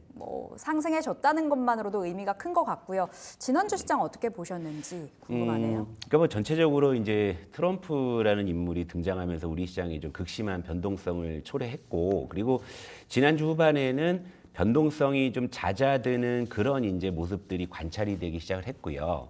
그리고 그 현상의 특징을 하나 콕 집어서 말씀을 드리자면, 역시 이제 그동안 많이 오른 섹터 쪽에서는 계속적으로 좀 매도가 나오는 그런 분위기고, 그동안 이제 덜 올랐던, 오르지 않았던 쪽에서는 좀 매수가 들어오는 그런 모습들은 감지가 됐어요. 하지만 전체적으로 좀 시장의 어떤 투자 심리가 좀 위축이 됐기 때문에 그런 어떤 반등 강도나 이런 것들이 좀 세게 나오지는 않습니다. 그러나 일부 어떤 섹터에서 계속 이제 그런 많이 오른 쪽을 팔고 덜 오른 쪽을 사는 순환매는 계속 좀 이어지고 있는 그런 모습으로 정리해 볼 수 있겠고요. 그러니까 지난 거래일도 보게 되면 이제 반바지 중에서는 이제 또 바이오가 계속 약진하는 모습이었고요. 반도체는 좀 혼조세, 그리고 2차 전지 조정. 그러니까 매번 지수가 오르나 내리나 반바지 중에 하나 또는 두 개 섹터 정도는 좀 올라주는 그런 모습들. 그래서 이제 시총상위 대형주 쪽에서는 반도체 바이오 2차 전지 중심의 그런 활발한 순환매가 계속 돌고 있는 쪽이고, 그리고 그 아랫단에 있는 쪽에서는 굉장히 활발하게 좀 업종별 순환매가 이루어지고 있는데, 일단 지난 거래일에 뭐 상승한 특징을 보게 되면 뭐 조선이 계속 좋은 모습인데 오랜만에 해운주 좀 상승하는 거 눈에 띄었죠. 원전주 그리고 AI 소프트웨어 쪽도 좀 올라갔고요. 우크라이나 재건 쪽이 강세를 좀 보였고, 또 하락한 쪽을 보게 되면 자동차나 뭐 K뷰티, 전력, 뭐 로봇 이런 쪽이 하락을 했는데, 그러니까 전체적으로 보면은 100% 그런 특징으로 가지는 않습니다만 많이 오른 쪽이 계속 조정을 받는구나. 덜 오른 쪽이 좀 올라오는구나. 뭐 이런 정도의 시그널이 좀 보이고 있고요. 그리고 아직 뭐 미국 쪽에서는 굵직한 기업들의 실적 발표가 뭐 남아있긴 한데, 우리나라 같은 경우에는 코스피 쪽에서는 주요 기업의 실적 발표가 이제 마무리되는 국면이다 보니까 좀 포트폴리오에 좀 재조정이 좀 일어나는 그런 현상으로 좀 볼 수가 있고요. 그리고 그동안 시장에 좀 극심한 변동성을 야기했던 외국인의 선물 포지션이 조금 이제 축소되고 있다. 이런 부분이기 때문에 전체적으로 시장은 좀 안정을 찾아가는 그런 흐름으로 좀 볼 수가 있겠습니다. 진짜 포트 재조정에 대한 고민이 깊어지는 시점이 아닐까 싶습니다. 이제 8월에 들어서기 때문에 시장 전략 어떻게 세워봐야 될지가 관건일 것 같은데, 우리 처음으로는 이제 자동차 이야기부터 나눠볼게요. 앞서도 자동차 이야기 계속해서 다뤘습니다만 원체 이제 실적은 잘 나왔는데 피크아웃 논란이 따라오더라고요. 근데 또 인도법인 상장 기대감은 살아있는 상황이고, 지금 자리 전략 어떻게 세워봐야 될까요? 그러니까 그동안 사실 이제 많이 올랐던 섹터들은 뭐 여지없이 하반기에 조정을 받는데, 일단 차트를 보면서 말씀을 드리도록 할게요. 물론 이제 지난주에 이슈가 돼가지고 자동차주를 좀 제가 좀 이제 자세하게 들여다봤는데 이미 그동안 조정을 꽤 많이 받았습니다. 위에 거는 현대차고요.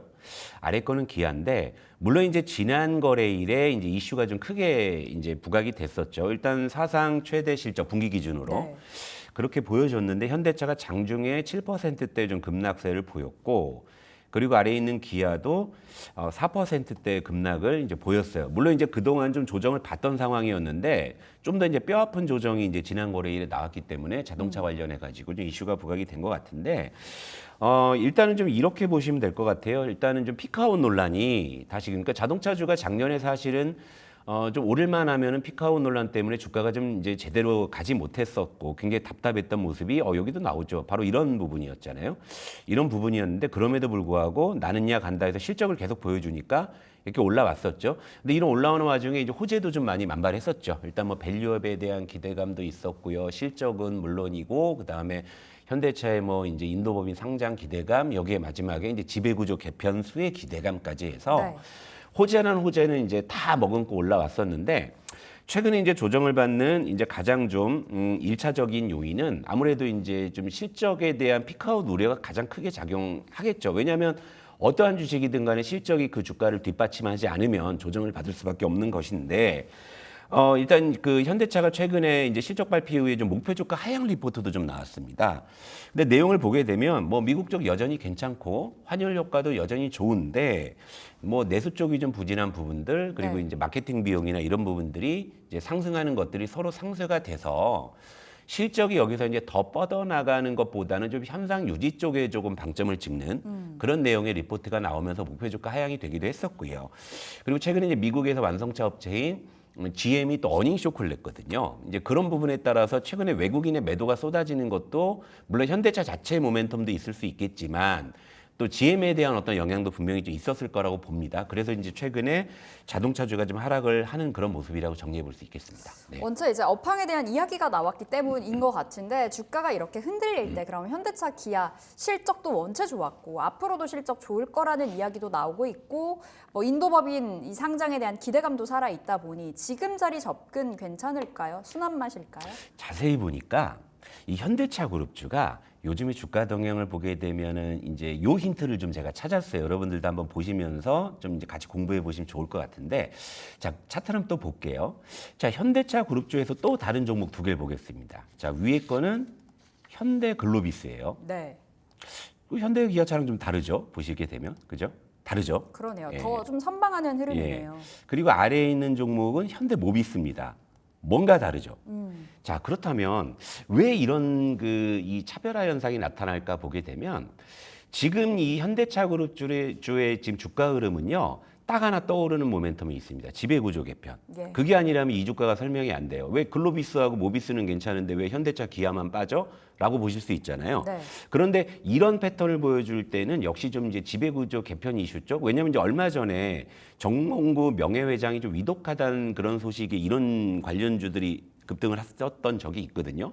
근데 그런 반면에 현대차랑 기아 쪽에서는 좀 이제 실적 피크아웃 논란이 있다라고 했을 때 반대쪽으로 움직이는 이런 종목들의 특징을 보게 되면 역시 좀 지배구조 개편 쪽으로 현대차 그룹주의 좀 주가가 지금 재편되고 있는 느낌이에요. 네. 그러니까 왜 그러냐면 현대차의 어떤 순환출조 구조에서는 모비스가 그 중심에 서 있는 것이고 그리고 정몽구 명예회장하고 현재 정의선 회장의 어떤 지분율이 가장 높은 쪽이 현대글로비스이기 때문에 순환출자 구조의 이런 어떤 지배구조 개편 과정에서 본다고 했을 때 이 두 종목이 가장 수혜주로 분류될 수가 있는 거거든요. 특히나 이제 현대글로비스는 가장 직접적, 그 다음에 이제 2차적으로 현대모비스. 그러니까 지금 최근에 현대차 그룹주의 주가 동향을 보게 되면 지금 그걸 분명히 가리키고 있다라고 봐요. 그러면 앞으로 우리가 현대차 그룹주에 접근을 할 때는 물론 현대차 기아가 이제 실적이 계속 좋아서 이들 종목이 반등하는 것도 좋긴 합니다만 최근의 주가의 흐름을 보게 되면 시장의 어떤 수급은 좀 지배구조 개편 쪽에 조금 더 집중해서 움직이고 있는 그런 힌트가 지금 명확히 드러나고 있거든요. 네. 그렇다면 앞으로 우리가 현대차 그룹주에 대한 전략은 그동안 이제 질주했었던 현대차나 기아보다는 오히려 현대글로비스나 현대모비스 쪽에 우리가 조금 더 힌트를 가져볼 필요가 있을 것 같은데 다만 현대글로비스는 그래도 주가가 지금 굉장히 높은 수준에 있잖아요. 이런 부분이기 때문에 지배구조 개편 관련해서 좀 매운맛이 될 수가 있고요. 네. 그리고 이제 현대글로비스에 대한 어떤 이제 주가에 대한 어떤 지배구조 개편의 힌트가 이제 시장에 수면 위로 떠올랐을 때는 그 다음에 이제 수혜를 볼 수 있는 쪽이 모비스거든요. 그러니까 제가 볼 때는 앞으로 현대차 그룹주는 다른 모멘텀보다는 지배구조 개편 이슈에 대한 쪽이 조금 더 부각받을 가능성이 있고 그런 관점에서 보면 오히려 역설적으로 현대글로비스나 모비스가 현대차, 기아차 대비해서 전 좋다고 보거든요. 그런데 주가 레벨을 보게 되면 글로비스는 현재 주가 레벨이 좀 높으니까 매운맛으로 우리가 접근할 수가 있겠고 그 다음에 조금 슴슴한 쪽에서 접근하려면 현대모비스가 좀 좋지 않나 이런 식으로 한번 정리해 보겠습니다. 현대차 기아가 이제 많이 빠졌다 보니 지금 들어갈까요?에는 아직은 아니다라는 네. 관점으로 풀어주셨고 오히려 지배구조 개편 쪽에 힌트를 좀 더 보자, 방점을 찍어보자 말씀 주셨는데 그 안에서도 옥석 가리기 나눠주셨습니다. 상대적으로 좀 덜 올라간 쪽 봐야 된다. 현대 모비스가 보통 맛으로, 글로비스 매운맛으로 꼽아주셨네요.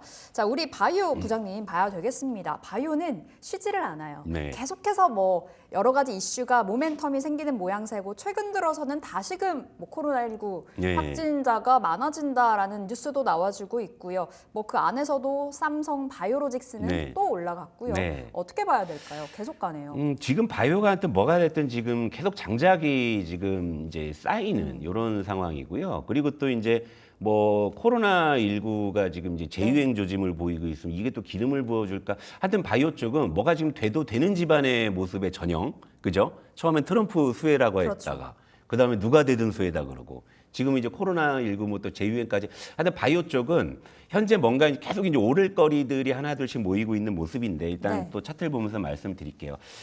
자, 삼성바이오로직스. 와, 이렇게나 좋을 줄은 몰랐습니다. 우리 투자의 맛에서 제가 이제 보통 맛으로 한번 말씀을 드렸던 시기가 요 즈음일 거예요. 요 즈음인데 그 뒤로도 이런 시총상위 대형 이 제약주가 이렇게까지 약진하나 싶기는 한데 너무 잘 가죠. 지금 삼성바이오로직스가 쌈바춤을 그렇게 쳤는데도 좀 지치질 않는 거죠.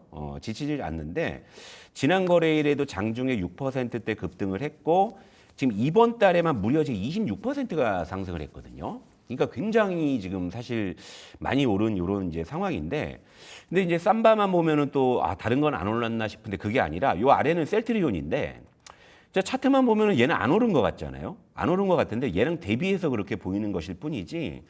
셀트리온도 이제 지난 거래일에 장중 2%대 올랐고 이번 달 정말 야금야금 14% 상승했죠. 네. 예, 그러니까.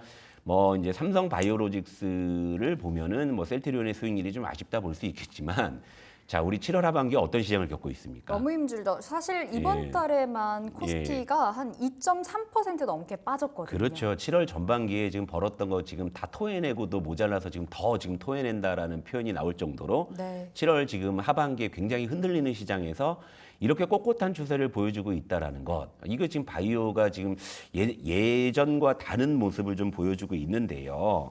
일단은 현재 지금 7월 들어서 자 반바지 위주의 수급 어떤 순환매는 아직은 그런 기존 살아있다라고 보는데 이 중에서 지금 확실히 누가 주도하냐라고 봤을 때 역시 바이오. 네. 바이오가 현재 지금 약진을 하고 있는 그런 모습이기 때문에 명실상부하게 현재 기준으로 지금 시장의 주도준 바이오가 맞다. 이렇게 좀 볼 수가 있는 건데요. 일단 삼성바이오로직스의 호실적, 그다음에 2차 전지나 반도체가 우리가 생각한 것만큼 탄력을 못 보여주고 있는 상황에서의 수급의 반사 이익. 여기에다가 이제 미국 대선의 불확실성에서 어느 정도 이제 비껴가 있는. 그러니까 네. 뭐 양수 겸장이라고 하잖아요. 트럼프가 돼도 수혜고 해리스가 돼도 수혜다 이런 분석. 여기에 또 이제 코로나19가 재유행 조짐을 보이면서 지금 바이오 쪽이 이제 계속 좋은 모습을 보이고 있기 때문에 사실은 그래요. 뭐 오늘 당장 뭘 사야 되냐라고 이제 물어보신다면 그냥 딱 떠오르는 건 현재로서 일단 바이오가 가장 탑픽의 업종이 아닌가 네. 이런 생각. 물론 다른 것들도 뜯어보게 되면 중장기적으로 좋은 가격에서 잡을 섹터들도 많이 눈에 띄지만 현재 당장에 좀 추세적으로 봤을 때 역시 바이오가 가장 좋은 모습이 아닌가 이렇게 보고 있어요. 뭘 해도 되는 것 같아요. 지금 네. 실적도 따라오고 있고 대외적으로 모멘텀 자체가 생겨서 탄력적으로 움직이고 있는데 그럼 부장님 원체 이제 바이오 네. 가야 된다 말씀 네. 주셨었고 뭐 삼바라든지 셀트리온, 뭐 한미약품 뭐 등등등 해서 굉장히 큰 몸집의 종목들을 언급해 주셨잖아요. 네. 조금 더 확장해서 볼 수 있을까요? 그러니까 여전히 셀트리온이나 한미약품이 그 삼성바이오로직스 대비해서 현재 지금 덜 올랐기 때문에 지금 그러니까 현재 시점에서 저는 이제 쌈바는 이제 그냥 매운맛으로 이제 말씀을 드릴게요. 아, 이젠 원체 매운맛. 단기적으로 많이 올랐기 때문에 하지만 이제 한미약품이나 셀트리온은 그보다 지금 덜 올랐기 때문에 일단 키 맞추기 관점에서는 저는 오히려 이제 이들 종목 쪽이 단기적으로는 더 좋아 보인다. 네. 중장기적으로야 뭐 다 같은 어떤 관점에서 말씀을 드리지만 단기적인 어떤 가격 조정의 관점에서 본다고 하면 셀트리온이나 이제 한미약품 그리고 여기에 이제 코로나19 재유행으로 인해서 이제 SK 바이오사이언스가 국산 백신이 있기 때문에 그런 쪽에 대한 모멘텀까지 본다면 이제 그들 쪽이 오히려 조금 더 기대 수익이 높지 않나 보고 있고 전체적으로 제약바이오 동향을 한번 말씀을 드리자면은 지금 사실은 이제 코스피 의약품이 약진을 하고 있는데 근데 지난 거래일에 보게 되면 좀 중소형 제약바이오가 좀 같이 움직이는 모습을 보였거든요.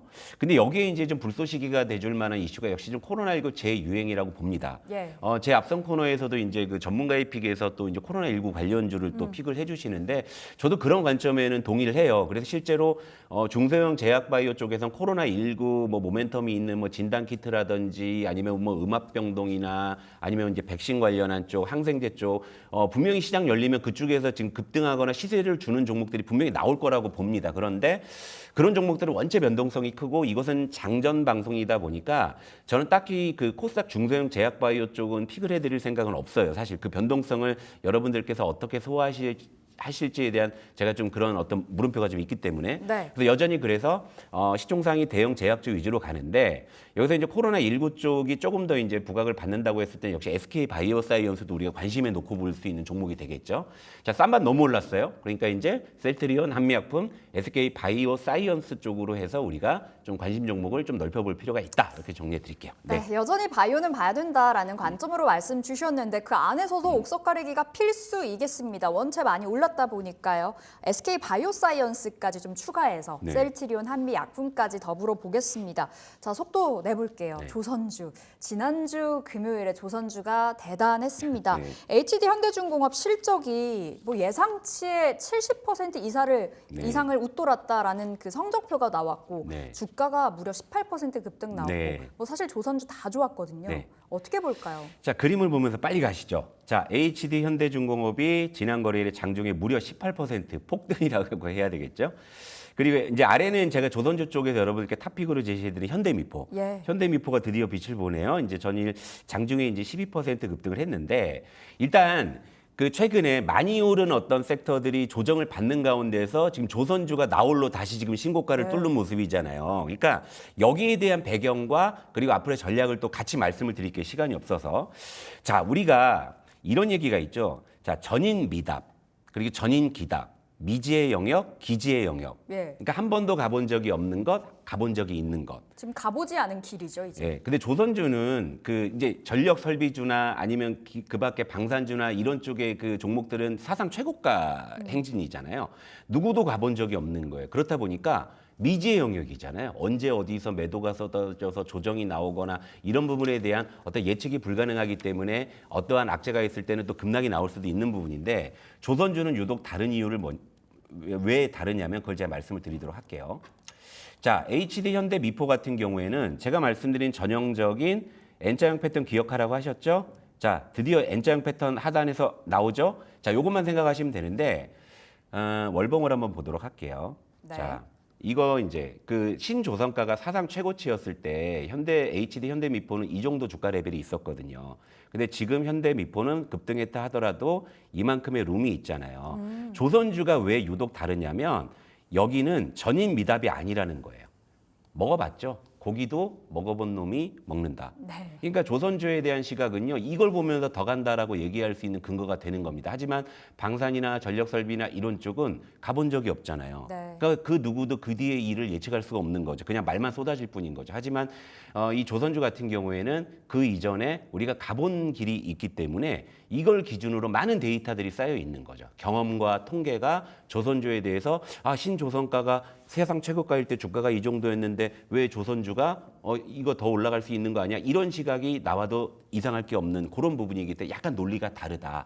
그렇게 생각하시면 되고요. 단기적으로 보면은 N자형 패턴만 기억하시면 되죠. 그러니까 지금 사도 됩니까 했을 땐 지금은 안 되고 조정받을 때 들어가시면 중장기적으로 N자형 패턴만 기억하시면 됩니다. 네. 지금은 보유자들의 영역이라고 봐주셨습니다. 이제 들고 있는 사람에 한해서 좀 늘렸을 때는 매수 관점 괜찮다. 우리 조선주까지 풀어주셨습니다. 한 20초, 네. 30초 오늘장 전략 짧게 말씀 주신다면요. 지금 미국 대선이 또 해리스가 우세한다 쪽으로 가잖아요. 그러니까 트럼프 트레이딩의 반작용은 분명히 나올 것 같은데 변동성은 여전할 것 같아요. 하지만 바이오 중심으로 좀 시세가 전개되는 그런 일단 주 초반이 되지 않을까 이렇게 보고 있습니다. 네. 시장의 중심을 바이오로 현재는 그래요. 잡아놓고 네. 확장해서 좀 살펴보자로 좀 말씀 전해주셨습니다. 자, 오늘 투자의 맛 여기서 인사드려볼게요. SK증권 영업부 PIB센터 조성호 부장 함께했습니다. 말씀 고맙습니다. 네, 출발 딜사이트 1부 여기서 인사드려보겠습니다. 2부에서 더 많은 이야기 전해드릴게요. 함께하겠습니다.